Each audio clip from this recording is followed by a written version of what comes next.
Welcome to ಸಸ್ಯ connection. I am Krishna from Bangalore. ಭಾರತದ ಆರ್ಥಿಕ ಸುಧಾರಣೆಗಳ ಹರಿಕಾರ ಮಾಜಿ ಪ್ರಧಾನಿ ಮನಮೋಹನ್ ಸಿಂಗ್ ವಯೋಸಹಜ ಆರೋಗ್ಯ ಸಮಸ್ಯೆಗಳಿಂದ ಬಳಲುತ್ತಿದ್ದ ಅವರು ನಿಧನರಾಗಿದ್ದಾರೆ.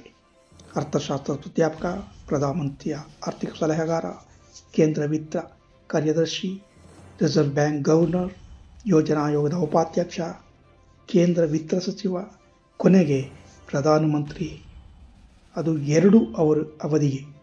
ಇವುಗಳಲ್ಲಿ ಯಾವುದಾದರೂ ಒಂದು ಹುದ್ದೆಯನ್ನು ಪಡೆದರೆ ಅದೇ ಸಾರ್ಥಕ ಎಂದು ಭಾವಿಸುವರ ನಡುವೆ ಮನಮೋಹನ್ ಸಿಂಗ್ ಎಲ್ಲ ಹುದ್ದೆಗಳನ್ನು ಅಲಂಕರಿಸಿಯೂ ನಿಗರ್ವಿಯಾಗಿ ಉಳಿದು ನಿರ್ಗಮಿಸಿದ್ದಾರೆ.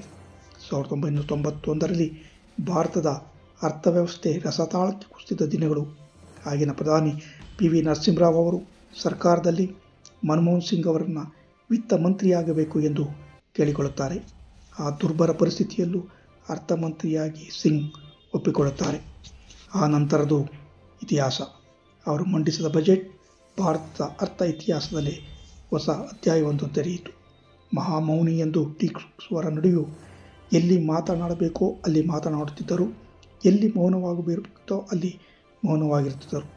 ಅಪಾರ ಜ್ಞಾನ ಹೊಂದಿದ್ದ ಅವರು ಅಭಿವೃದ್ಧಿಯ ಪಥದಲ್ಲಿ ದೇಶವನ್ನು ಮುನ್ನಡೆಸಿದವರು.